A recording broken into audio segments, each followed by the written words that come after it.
یہاں پہ آواز دینا چاہیں گے ہمارے بیچ موجود مہمان مولانا محمد صادق صاحب کو، جو ٹیچر ہیں مدرسہ رحمانیہ ولید پور سے،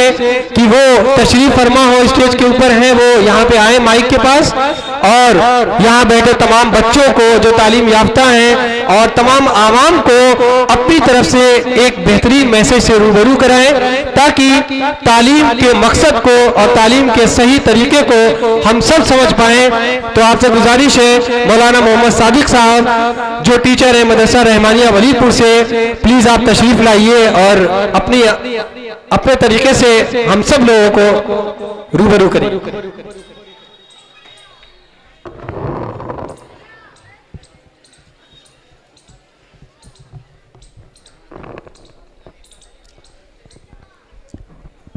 السلام علیکم ورحمۃ اللہ وبرکاتہ۔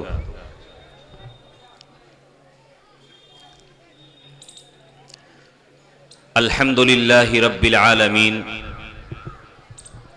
والعاقبۃ للمتقین والصلاة والسلام علی سید الانبیاء والمرسلین محمد وعلی آلہ واصحابہ اجمعین، اما بعد فاعوذ باللہ من الشیطان الرجیم، بسم اللہ الرحمن الرحیم، اقرأ باسم ربک الذی خلق خلق الانسان من علق اقرأ وربک الاکرم الذی علم بالقلم علم الانسان ما لم يعلم۔ وقال النبی صلی اللہ علیہ وسلم طلب العلم فریضۃ علی کل مسلم۔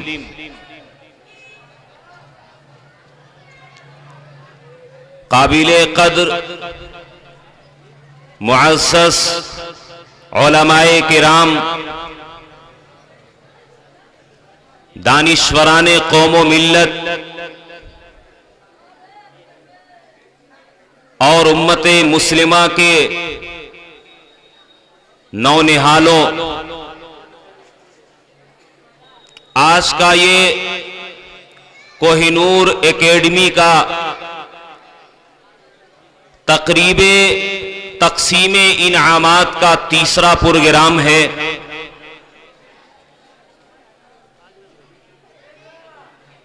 جو بین المدارس مسابقات کا انعقاد کرتی ہے اور اس میں پوزیشن لانے والے طلباء اور طالبات کو انعامات سے نوازتی ہے۔ کوہ نور اکیڈمی کی سرگرمیاں اور اس کے مقاصد و اہداف ایک گنا آپ حضرات اس سے واقف ہیں کہ اسی بازار کے اندر اس سے پہلے بھی 2 پروگرام کا انعقاد ہو چکا ہے اور اس کی بہترین کامیابی کے بعد یہ تیسرا پروگرام منعقد ہو رہا ہے۔ یقیناً یہ کوہ نور اکیڈمی کے ان نوجوانوں کی محنتوں اور یہ کوششوں کا نتیجہ ہے۔ میں انہیں دل کی گہرائیوں سے مبارکباد پیش کر رہا ہوں اور ان کے عزم اور حوصلے کو سلامی پیش کر رہا ہوں کہ آپ اسی طرح اپنی محنت اور کوشش کو جاری رکھیں اور علمی اور تعلیمی میدان کے اندر جو قوم کے نونہالوں میں اور قوم کے بچوں میں ایک بیداری لانے کی کوشش کی جا رہی ہے، اللہ تبارک و تعالی ان کے ان حوصلوں کو اور ان جذبوں کو قبول فرمائے۔ حضرات سامعین، علم اور تعلیم کا لفظ یہ ایک ایسا لفظ ہے جسے ہم بار بار سنتے ہیں، اہمیت اور ضرورت کو ہر شخص جانتا ہے، ہر فرد بشر اس سے واقف ہے۔ تعلیم کی ضرورت اور تعلیم کی اہمیت کیا ہے؟ دنیا کے اندر ہر مکتب فکر سے تعلق رکھنے والے افراد، ہر دین اور مذہب سے وابستہ لوگ اس کی اہمیت اور ضرورت کو جانتے ہیں۔ تعلیم یہ ایک ایسا انسان کا زیور ہے جو اسے پستیوں سے اٹھا کر کے بلندیوں پر پہنچا دیا کرتا ہے۔ یہ وہ قیمتی سرمایہ ہے کہ جس کی بنیاد پہ قوموں نے ترقی حاصل کی ہے، قوموں کو عروج ملا ہے۔ آپ دیکھیں جس ملک کے اور دنیا کے جس خطے کے اندر اگر کوئی قوم بام عروج پہ اگر نظر آتی ہے تو بنیادی عنصر ان کا تعلیم اور علم ہے۔ اس لیے علم کی اہمیت اور علم کی فضیلت اور اس کی ضرورت سے کسی کو انکار نہیں ہے۔ دنیا کا ہر فرد اور دنیا کے ہر مذہب سے تعلق رکھنے والا شخص اس کی اہمیت اور ضرورت سے واقف ہے۔ لیکن ہم مذہب اسلام کے پیروکار ہیں، کلمہ لا الہ الا اللہ محمد رسول اللہ پڑھنے والے ہیں۔ مذہب اسلام نے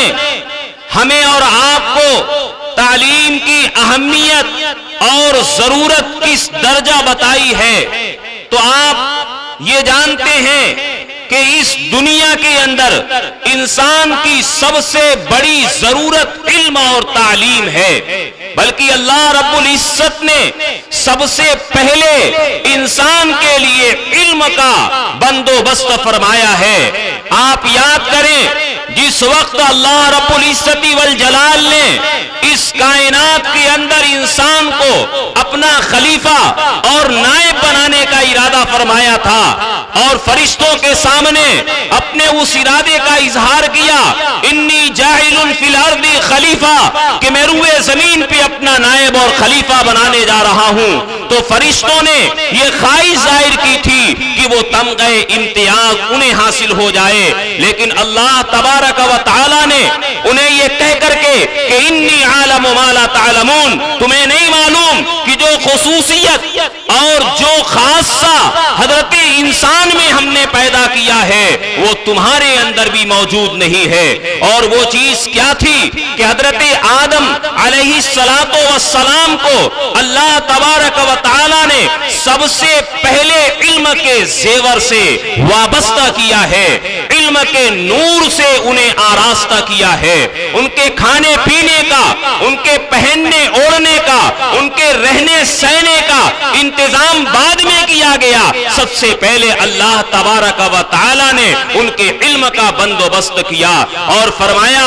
وَعَلَّمَ آدَمَ الْأَسْمَاءَ كُلَّهَا، کہ اللہ تبارک و تعالی نے سیدنا آدم علیہ السلام کو علم کے ہر چیز کا علم عطا فرمایا اور علم کے زیور سے ان کو آراستہ اور پیراستہ کیا ہے۔ اور آپ آخری نبی، امام الانبیاء، خاتم النبیین حضرت محمد صلی اللہ علیہ وسلم کی بعثت کا زمانہ دیکھ لیں کہ اس امت مسلمہ کا آغاز اور اس امت مسلمہ کی ابتدا ہی اقرا سے ہو رہی ہے، تعلیم سے ہو رہی ہے، پڑھنے کا حکم دے کر کے ہو رہی ہے۔ آپ ذرا تھوڑی دیر کے لیے اس چھٹی صدی عیسوی کے دور میں آپ اس کا تصور کریں، اس عرب کے حالات کا جائزہ لیں، بلکہ اس وقت پوری دنیا کے اندر جو صورتحال تھی کہ انسانیت پوری دنیا کے اندر مظلوم ترین شخصیت بنی ہوئی تھی، پوری دنیا ظلم و ستم کی آماجگاہ بنی ہوئی تھی۔ ایسے حالات میں، ایسے دور میں کہ جبکہ کوئی بھی برائی اور کوئی بھی ایسا گناہ نہیں تھا جو لوگوں کے اندر نہ پایا جاتا ہو، لیکن ایسے زمانے میں جب اللہ رب العزت نے اس قوم کی ترقی کا، اس قوم کی ہدایت کا فیصلہ فرمایا ہے اور آخری نبی کی شکل میں سیدنا امام الانبیاء حضرت محمد صلی اللہ علیہ وسلم کو نبوت و رسالت کے اعلیٰ مقام پر فائز کرنے کا ارادہ کیا تو اللہ تبارک و تعالی نے حضرت جبریل امی کے ذریعے حضرت محمد صلی اللہ علیہ وسلم پر جو پہلا پیغام دیا تھا وہ یہ نہیں تھا کہ اس معاشرے کے اندر ظلم کا خاتمہ کر دیا جائے، اس معاشرے کے اندر گناہ کو ختم کر دیا جائے، یا اس کے لیے اور بھی دیگر اسباب کو اختیار کیا جائے، نہیں، بلکہ سب سے پہلا جو پیغام آسمانوں سے زمین کی طرف آتا ہے وہ اقرا کا لفظ اللہ رب العزت نے اپنے نبی کو پہنچایا کہ اقرا بسم ربک الذی خلق، کہ اے نبی آپ اپنے پروردگار کے نام سے پڑھیے۔ پڑھنے کا حکم ہوتا ہے۔ سب سے پہلے اللہ تبارک و تعالی کی طرف سے جو پیغام الہی آتا ہے اس میں 3 مرتبہ علم اور تعلیم کا تذکرہ کیا گیا، 2 مرتبہ اس میں پڑھنے کا ذکر کیا گیا، اور 1 مرتبہ علم بالقلم کے ذریعے سے لکھنے کا حکم دیا گیا۔ تو آپ ذرا غور کریں کہ وہ قوم جس سے آپ کا تعلق ہے، وہ دین، وہ مذہب جس کے ہم اور آپ ماننے والے ہیں، اس قوم کا آغاز اور اس کی ابتدا ہی اقرا کے ذریعے سے ہو رہی ہے، پڑھنے کے ذریعے سے ہو رہی ہے۔ کیوں؟ اس لیے کہ علم ایک روشنی ہے،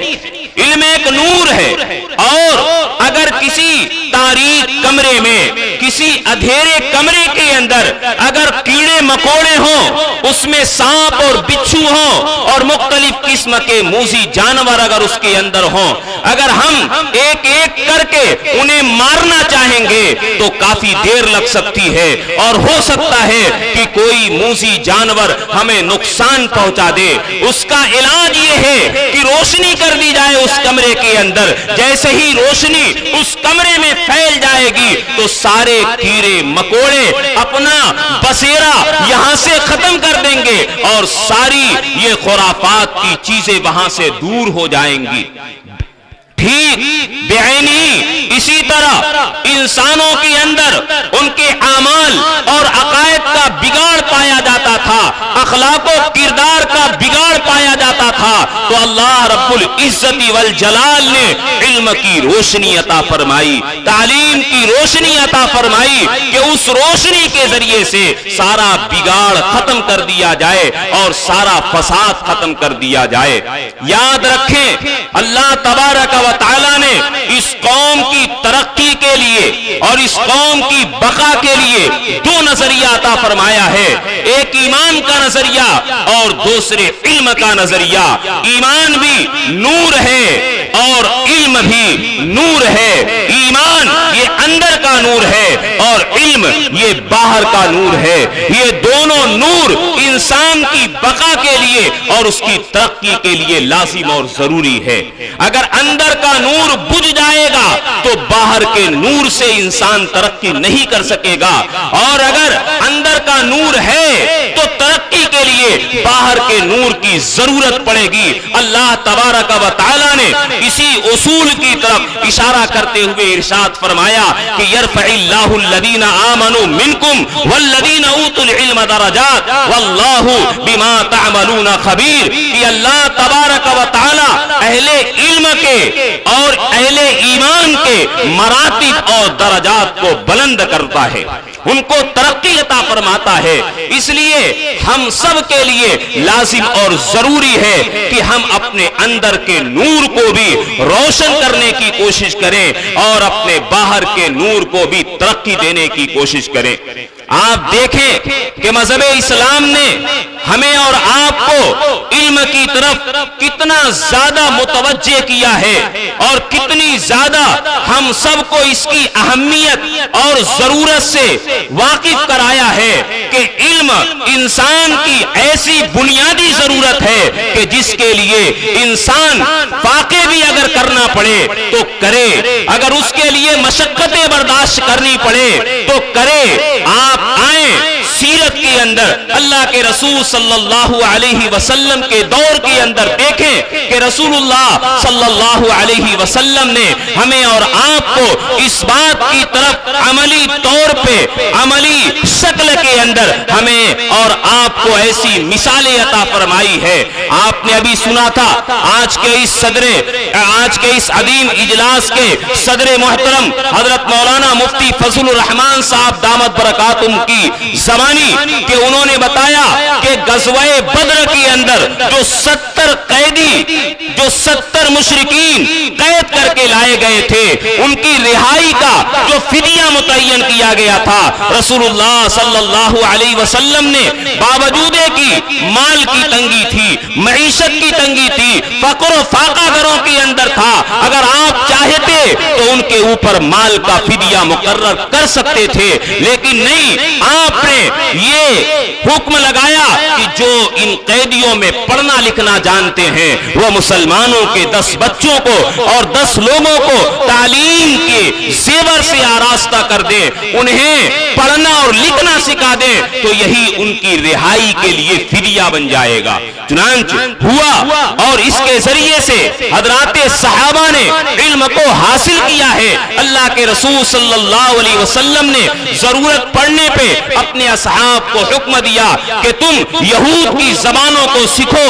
عیسائیوں کی زبانوں کو سیکھو, اس لیے کہ اس کے ذریعے سے ہم اسلام کا پیغام پوری دنیا کے اندر عام کریں گے. تو آج ضرورت اس بات کی ہے کہ ہم علمی میدان کے اندر, تعلیمی میدان کے اندر ہم آگے بڑھنے کی کوشش کریں. مذہب اسلام نے ہمیں اور آپ کو اس بات سے روکا نہیں ہے, علمی ترقی کے اندر, علمی تحقیق کے اندر ہمارے اور آپ کے لیے کوئی پابندی نہیں ہے, بلکہ اللہ تبارک و تعالی نے قرآن کریم کے اندر بار بار اس بات کی تاکید کی ہے کہ کائنات کی مخفی حقیقتوں میں غور و فکر کرنے کے لیے, تدبر کرنے کے لیے بار بار ہمیں قرآن حکم دیتا ہے کہ افلا یتدبرون, افلا تعقلون, افلا تعلمون. اللہ بار بار کہتا ہے تم غور کیوں نہیں کرتے, تم تدبر کیوں نہیں کرتے, تم سوچتے کیوں نہیں ہو کہ اس کائنات میں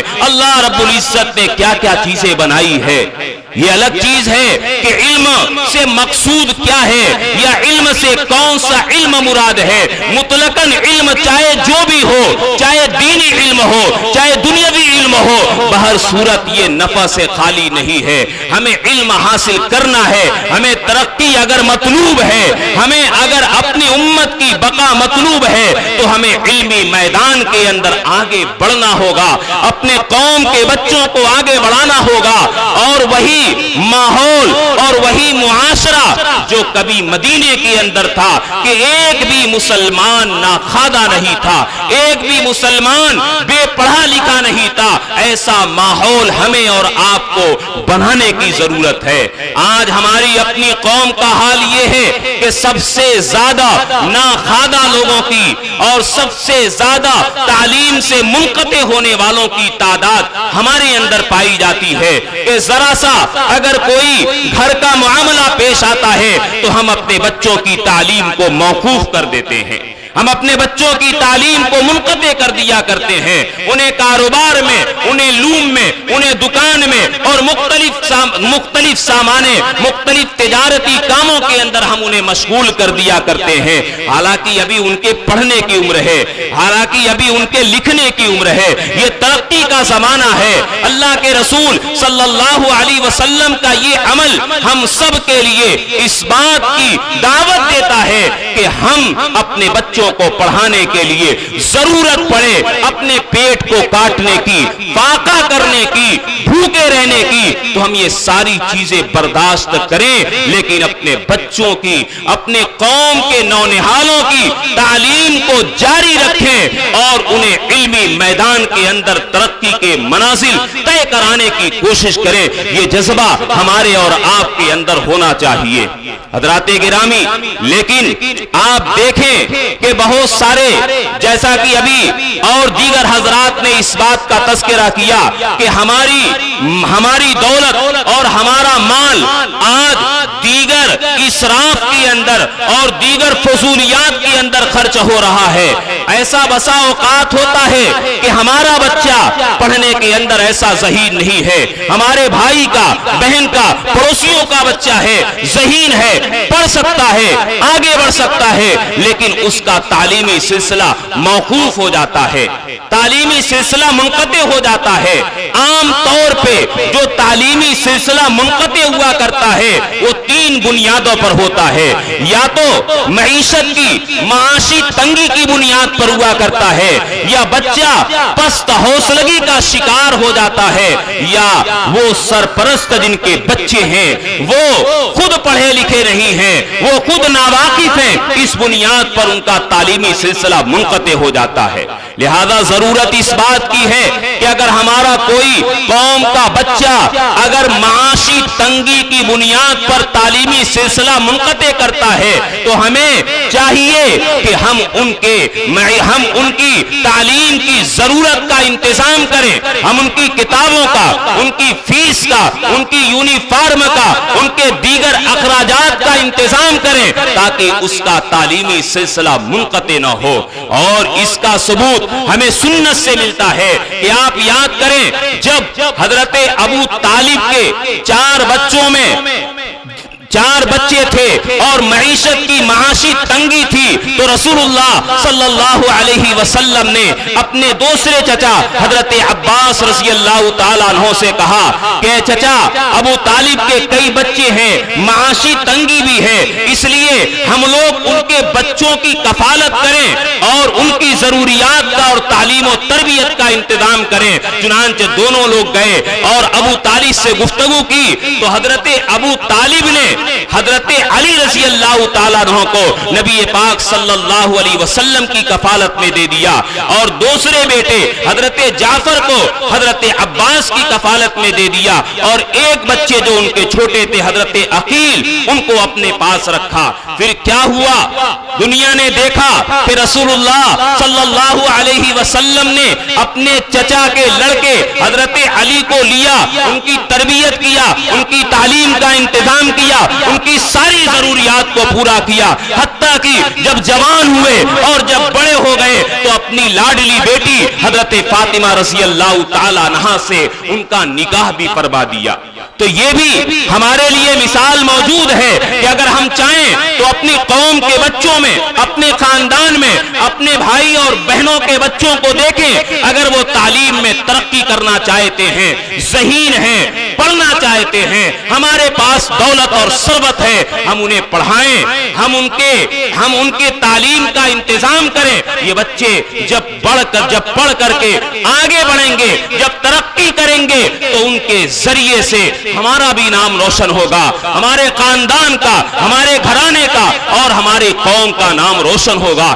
اس لیے اگر کوئی بچہ معاشی تنگی کی بنیاد پہ اگر وہ تعلیم کو چھوڑ رہا ہے تو ہمیں اس کو حوصلہ دینا چاہیے اور اس کی ضرورتوں کو پوری کرنا چاہیے۔ اور اگر کوئی بچہ پست حوصلگی کا شکار ہو رہا، احساس کمتری کے اندر مبتلا ہو رہا ہے تو پھر ایسے لوگوں کو جو تعلیم یافتہ ہیں اور جنہوں نے اس میدان کے اندر تجربات حاصل کیے ہیں، انہیں ایسے بچوں کو سمجھانا چاہیے، ان کے حوصلوں کو بلند کرنا چاہیے اور ان کو اس احساس کمتری سے نکالنا چاہیے تاکہ وہ بھی اس علم کی دوڑ میں کسی سے پیچھے نہ رہیں۔ اور اگر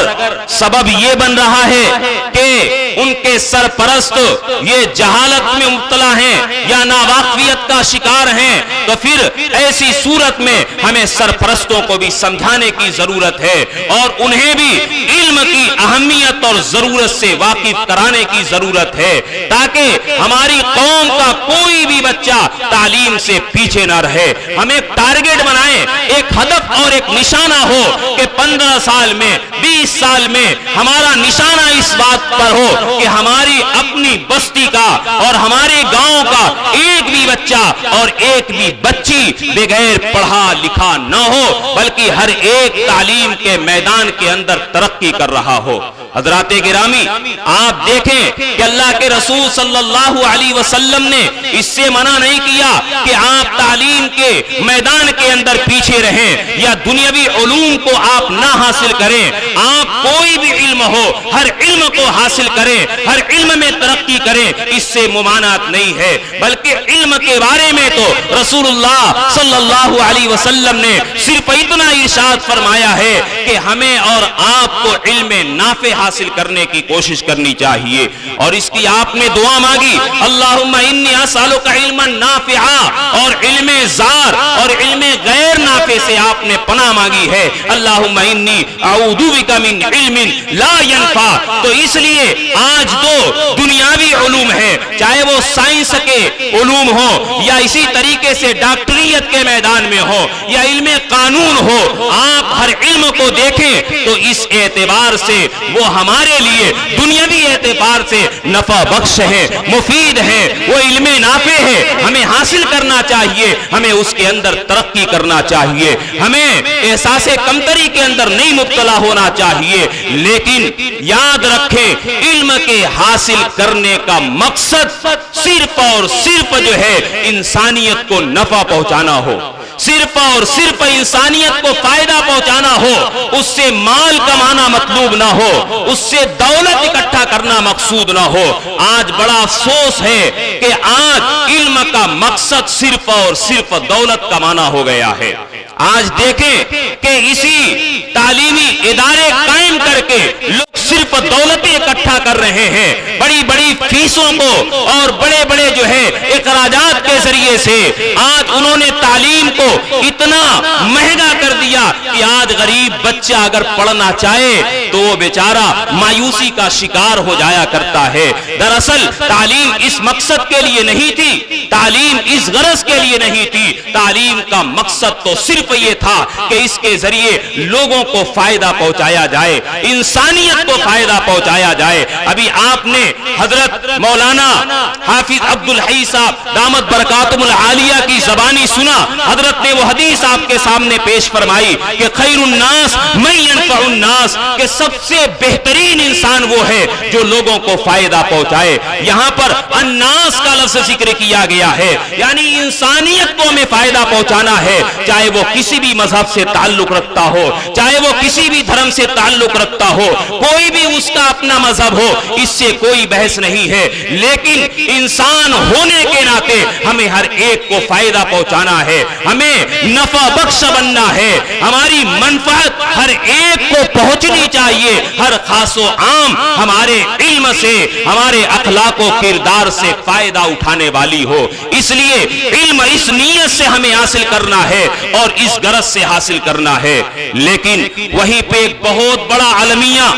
اور بہت زیادہ تشویشناک چیز جو انتہائی خطرناک ہے وہ یہ ہے کہ آج تعلیم کا ایک جو مزاج بن چکا ہے اسکولوں میں, کالجوں میں, یونیورسٹیوں کے اندر, کہ وہاں علم تو پڑھایا جاتا ہے, کتابیں تو پڑھائی جاتی ہیں, لیکن وہیں پہ ایک بہت بڑا المیہ یہ ہے, چاہے یہ سوچی سمجھی سازش کے تحت ہو چاہے غیر شعوری طور پہ ہو. آج حال یہ ہے کہ اگر ہمارے بچے اگر وہ دینی تعلیم سے آراستہ نہیں ہیں, اگر بنیادی عقائد سے واقف نہیں ہیں, تو حال یہ ہے کہ وہ ان اسکولوں اور کالجوں کے اندر پڑھنے کے بعد اپنے ایمان و یقین کا سودا کر بیٹھتے ہیں. آج دیکھیں یہ صورتحال ہمیں اکثر اسکولوں اور کالجوں کے اندر ہمیں نظر آتی ہے. اس لیے ہمیں اپنے بچوں کو سب سے پہلے دینی تعلیم سے آراستہ کرنا ہے, ان کے ایمان و یقین کو,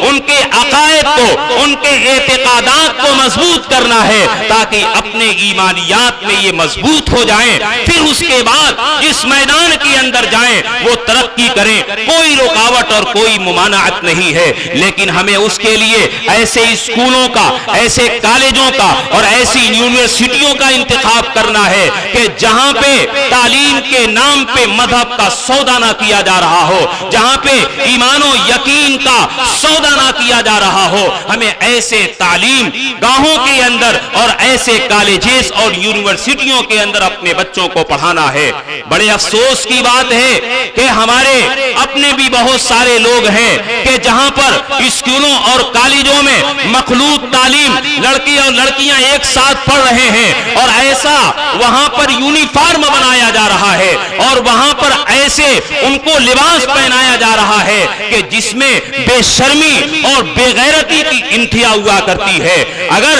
اگر دنیاوی تعلیم اور عصری تعلیم کا مطلب یہی ہے تو پھر ایسی تعلیم کا کوئی فائدہ نہیں ہے اور ایسی تعلیم کی کوئی اہمیت نہیں ہے۔ تعلیم ایسی ہونی چاہیے کہ جس سے انسان بن سکے، جس سے انسان اپنی انسانیت کے ترقی اور معراج کو پہنچ کر کے دیگر انسانوں کو فائدہ پہنچا سکے۔ لیکن یہ چیز ہمارے اپنے لوگ بھی جو ایسے اسکول قائم کر رہے ہیں وہ بھی اسی رو کے اندر مبتلا ہو رہے ہیں۔ ہمیں اپنے اسکولوں کے اور اپنے کالجز کے نظام کو، وہاں کے لباس کو، وہاں کے پردے کو ہمیں بہترین بنانے کی کوشش کرنی ہے۔ ہمیں منظم انداز میں اس کو چلانے کی ضرورت ہے تاکہ اس کا نقصان نہ ہو اور اس کا ریئیکشن نہ ہو۔ یقیناً ہم اس بات کی اور ہمارے سارے علماء، حضرات علماء دیوبند یا جمعیت علماء اس بات کی ضرورت کو محسوس کر رہے ہیں اور انہوں نے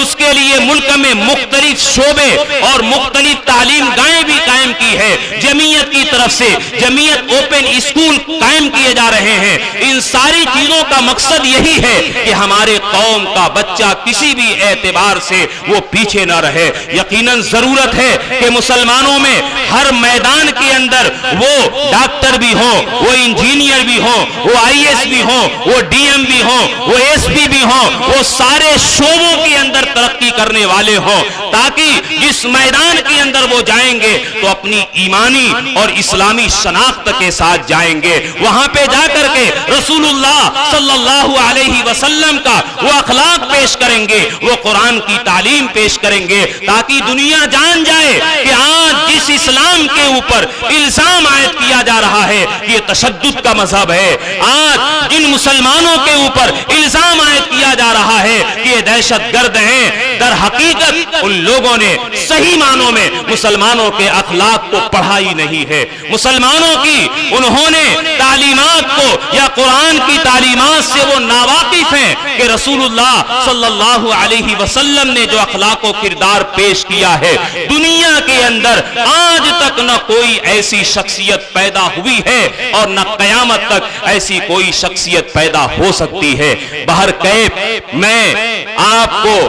دل کی گہرائیوں سے مبارکباد پیش کر رہا ہوں۔ کوہ نور اکیڈمک کے نوجوانوں کو بھی میں مبارکباد پیش کر رہا ہوں۔ اللہ ان کے حوصلوں کو بلند کرے۔ آپ میں حوصلہ ہے، جذبہ ہے، اور جب حوصلہ اور جذبہ ہوا کرتا ہے تو اللہ رب العزت انہیں اسی اعتبار سے ترقی عطا فرماتا ہے۔ اور آپ یاد کریں کہ جب نوجوان کسی بھی قوم کا اور کسی بھی مذہب کا جب وہ کھڑا ہوتا ہے تو نوجوانوں کے ہاتھ میں دراصل یہ قوموں کا عروج و زوال ہوتا ہے۔ آج کے یہ نوجوان جنہوں نے یہ بیڑا اٹھایا ہے کہ ہمارے گاؤں کا، ہمارے ضلع کا، ہمارے قرب و جوار کا کوئی بھی ایک ایسا گھر باقی نہ رہے جہاں پہ ایک بھی بچہ ایسا ہو کہ جو پڑھا لکھا نہ ہو، بلکہ ہر گھر کے اندر تعلیم ہو، ہر بچہ پڑھا لکھا ہو، ہر بچی پڑھی لکھی ہوئی ہو۔ تو یہ ان نوجوانوں کا جذبہ ہے، یہ ان کا حوصلہ ہے